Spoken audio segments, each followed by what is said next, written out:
दुनिया की तमाम छोटी और बड़ी खबरों के लिए हमारे चैनल को सब्सक्राइब करना न भूलें और बेल का बटन जरूर दबाएं।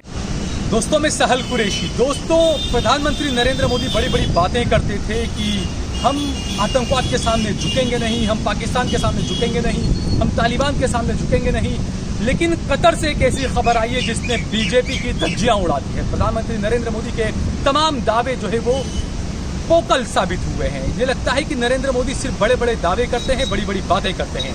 दरअसल कतर के एक सरकारी अधिकारी ने कहा है कि तालिबान से जब बातचीत चल रही थी उस वक्त मोदी सरकार का भी एक प्रतिनिधि मंडल बातचीत के लिए आया था। आप सोचिए, आपको वो बयान याद होंगे प्रधानमंत्री नरेंद्र मोदी के जिसमें वो कहा करते थे, मनमोहन जी आप ये लव लेटर लिखना बंद करिए, पाकिस्तान को और आतंकवाद को उसकी भाषा में जवाब दीजिए।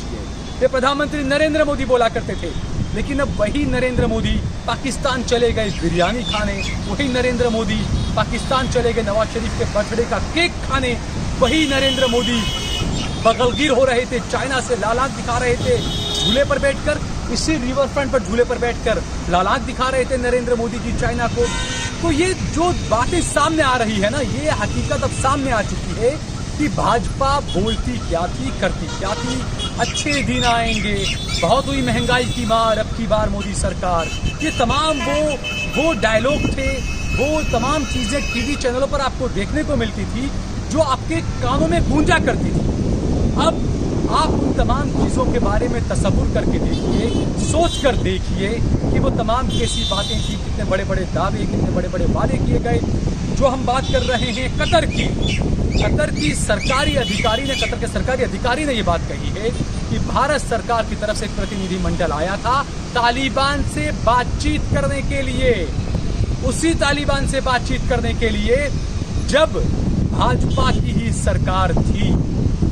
और भाजपा की सरकार ने जो एयर इंडिया का हवाई जहाज जब तालिबान ने हाईजैक किया, तो यही भाजपा की सरकार कंधार गई थी तालिबान से बातचीत के लिए, उनको छुड़ाने के लिए। ये तमाम चीजें भाजपा की लोगों के सामने थी।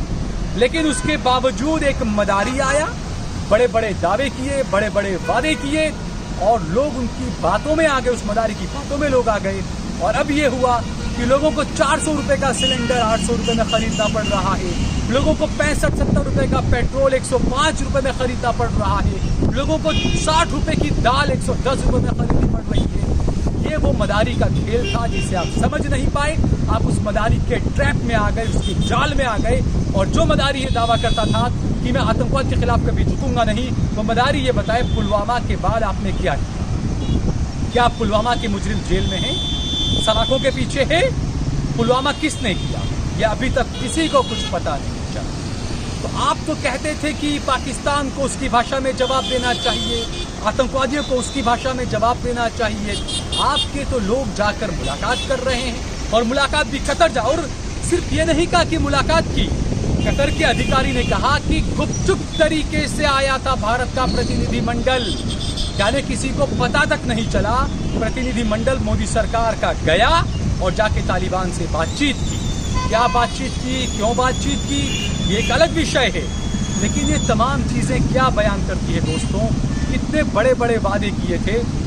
पिछले दिन भाजपा के ही एक सांसद, भाजपा के ही एक नेता सुब्रमण्यम स्वामी ने कहा था, और उनका कहने का तात्पर्य सीधे तौर पर यही था कि जो 56 इंच के सीने वाला है वो 56 इंच के सीने वाला नहीं है, वो डरपोक है। सुब्रमण्यम स्वामी ने साफ कहा था कि चाइना को डरपोक बनकर जवाब नहीं दिया जा सकता। भाजपा के सांसद ने खुद ये बात कही थी, लेकिन लोगों को कुछ समझ नहीं आया। अनभक बिरादरी जो है वो अब पशोपेश में है, वो तजब्जुब में है, क्या कहें क्या ना कहें, थूका हुआ तो चाटने से रहे। अब वो हड्डी बन चुकी है कुत्तों के गले में, कुत्ते के गले में वो जो हड्डी होती है कि उससे वो ना निकाल पाता है ना निगल पाता है। तो ये हालत जो है वो अनभक्तों की हो रही है। और जो कतर के, हम ये भी बताते हैं कि जो कतर के जो अधिकारी हैं, सरकारी अधिकारी, उन्होंने जो बातें कही, उन्होंने कहा कि भारतीय प्रतिनिधिमंडल तालिबान से मिलने के लिए खाड़ी देश कतर की एक गुपचुप यात्रा पर गया था। एक वेबिनार के दौरान आतंकवाद और संघर्ष समाधान की मध्यस्थता के लिए कतर के विशेष दूत मुतलाक बिन माजिद अल कहतानी ने भारत अफगान विद्रोही समूह तालिबान के बीच संबंधों की पहली आधिकारिक स्वीकृति में इस जानकारी का खुलासा किया है। यानी कि वेबिनार हो रहा था तालिबान के साथ संबंध को लेकर, उसमें जो है वो ये जो विशेष दूत हैं मुतलाक बिन माजिद अल कहतानी, उन्होंने इस बात का खुलासा किया है कि गुपचुप तरीके से भारत सरकार का एक प्रतिनिधिमंडल आया था कतर तालिबान से बातचीत करने के लिए। यहाँ पर अब सवाल उठना चाहिए, कहाँ गए वो जेम्स बॉन्ड अजीत डोभाल, जो जेम्स बॉन्ड खुद को कहते हैं, अनबक कहते हैं वो जेम्स बॉन्ड हैं। ये कैसे जेम्स बॉन्ड हैं कि आप तालिबान से बातचीत कर रहे हैं? सिर्फ तालिबान से ही नहीं, पहले आपने कश्मीर के नेताओं को खूब गाली दी, गुपकार गैंग को आपने खूब गाली दी, लेकिन उसके बाद में हमारे प्रधानमंत्री ने ही कहा वो गुपकार गैंग से बातचीत करने के लिए तैयार है। प्रधानमंत्री नरेंद्र मोदी गुपकार गैंग से बातचीत करने के लिए तैयार हो चुके हैं। तो ये भी कहीं ना कहीं अनबख्तों के मुंह पर करारा तमाचा प्रधानमंत्री मोदी जी ने खुद ही मार दिया है। अब तक जो है वो गुपकार गैंग को भाजपा के नेता खुद आतंकवादियों के साथ जोड़ रहे थे, बुरा भला बोल रहे थे, ना जाने क्या क्या बोल रहे थे, लेकिन अब प्रधानमंत्री ने खुद ऐलान कर दिया कि वो गुपकार गैंग से बातचीत के लिए तैयार हैं।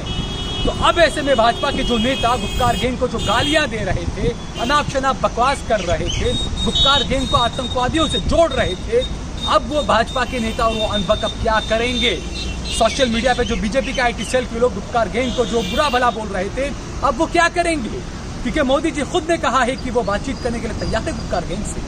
मोदी जी के लोग तो तालिबान से भी मुलाकात करके आगे बातचीत कर आ गए, अनभक्तों को और किसी को पता तक नहीं चला। और हैरानी की बात है, इतनी बड़ी खबर आने के बाद भी गोदी मीडिया खामोश बैठा हुआ है। आप सोचिए, 2014 से पहले भारत सरकार का कोई प्रतिनिधि जो है वो कहीं पर भी पाकिस्तानी प्रतिनिधि से मिलता था तो यही मीडिया बढ़ चढ़कर उस खबर को दिखाया करता था, पूरा दिन उस पर डिबेट किया करता था। लेकिन तालिबान से भारत के प्रतिनिधि मिलकर आए, गोदी मीडिया खामोश, कहीं कोई खबर नहीं, कोई सवाल उठाने वाला नहीं। क्या गोदी मीडिया का कोई सूट बूट वाला पत्रकार है जो मोदी से सवाल करे कि प्रधानमंत्री जी आप बताइए तालिबान से क्या बातचीत की और ये विपक्ष और सबसे क्यों छुपाया गया? क्योंकि जब ऐसे देश को लेकर कोई जो चीजें होती है, तालिबान से बात करना ये बड़ा मुद्दा है। विपक्ष को भरोसे में लेना चाहिए था। विपक्ष को भरोसे में लिए बिना, किसी को कुछ बताए बिना मोदी सरकार के प्रतिनिधि पहुंच गए कतर और वहां पर मुलाकात कर ली तालिबान से। हालांकि ये जो बयान आया है उसके बाद से अब तक मोदी सरकार की तरफ से किसी तरह की ना कोई सफाई दी गई है, ना कुछ कहा गया है। अब आप सोच कर देखिए कि अगर यही 2014 से पहले की सरकार होती, मनमोहन सिंह प्रधानमंत्री होते और उन्होंने अगर ऐसा कुछ किया होता, उन्होंने कभी किया नहीं ऐसा, लेकिन अगर कभी किया होता तो आप सोचिए भाजपा के नेता क्या कुछ नहीं करते, पूरे देश को अब तक सर पर उठाना होता। और कांग्रेस को तो वैसे ही वो आतंकवादियों के लिए भली सरकार और सब बोल चुके हैं। तो अब देश की जनता को खुद समझना चाहिए कि कौन ज्यादा सख्त था, अफजल गुरु को फांसी देने वाला, अजमल आमिर कसाब को फांसी देने वाला, याकूब मेमन को फांसी देने वाला। हालांकि ये जो फांसी हुई थी इस पर भी कई सवाल उठते रहे हैं और उठते रहेंगे, लेकिन ये दिखाने का तात्पर्य ये है, बताने का तात्पर्य हमारा ये है, एक वो सरकार थी जिसने कभी कहा नहीं, उसने कार्रवाई की और कार्रवाई करते रहे। प्रधानमंत्री मनमोहन सिंह कभी भी पाकिस्तान नहीं गए, लेकिन हमारे प्रधानमंत्री भागे दौड़े पाकिस्तान गए, नवाज शरीफ से मिले। ये तमाम चीजें क्या बताती थी आप?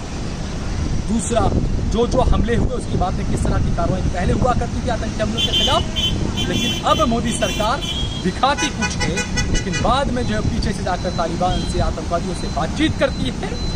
ये देश की जनता के सामने है और कलाई जो है वो खुल चुकी है। मोदी की कथनी और करनी में कितना अंतर है ये देश की जनता जान रही है और यकीनन आने वाले वक्त में जो देश की जनता को जवाब देना चाहिए, क्योंकि ये वही सरकार है, ये सिर्फ आतंकवाद के नाम पर और हिंदू मुसलमान के नाम पर आपका वोट लेना जानती है, न ये महंगाई कम करना जानती है, न ये रोजगार देना जानती है, न ये अर्थव्यवस्था को उठाना जानती है, न ये रुपए के सामने, डॉलर के सामने गिर रहे रुपए को उठाना जानती है, न आतंकवाद के खिलाफ लड़ना जानती है। ये सरकार हर मोर्चे पर विफल हो चुकी है, नाकाम हो चुकी है। देश की जनता को इस बात को समझना चाहिए। दोस्तों, अगर आपको हमारा ये वीडियो पसंद आया हो तो इस पर कमेंट करिए, इसे लाइक करिए, इसे ज़्यादा से ज़्यादा शेयर करिए और अगर आपने हमारे चैनल देश लाइव को सब्सक्राइब न किया हो तो हमारे चैनल को सब्सक्राइब करिए।